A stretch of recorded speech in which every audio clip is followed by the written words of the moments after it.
La chiesa di Salgareda, edificata a Talponada, attuale centro del paese, venne aperta al culto nel 1926 e consacrata nel 1937. Sostituisce la precedente, situata a ridosso del Piave, distrutta dalla Grande Guerra. Opera degli architetti Alberto Alpago Novello, Ottavio Cabbiati e Giovan Battista Schiratti, si presenta in stile neoclassico con 6 altari. Presenta affreschi in stile pre-raffaelita di Carlo Donati, realizzati tra il 1926 e il 1928. Nel catino dell'abside è raffigurato il patrono San Michele.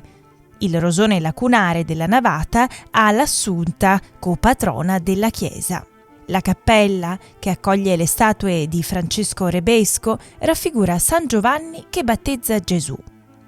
Opera del Donati è la pala dell'altare di San Giuseppe. Nell'altare della Madonna è presente una statua lignea dell'Assunta di Giuseppe Oblettar di Ortisei, copia dell'opera di Brustolon. L'altare di Sant'Antonio da Padova accoglie una pala di Luigi Marcon, realizzata nel 1935. Le pareti e il soffitto del presbiterio presentano gli affreschi di Arturo Favaro, che dipinse anche la pala d'altare di San Pio X. Nella cappella, che un tempo accoglieva l'altare del Sacro Cuore, ora è installato l'organo, realizzato da Andrea Zeni nel 1999 in stile romantico francese, unico strumento in Italia con queste caratteristiche.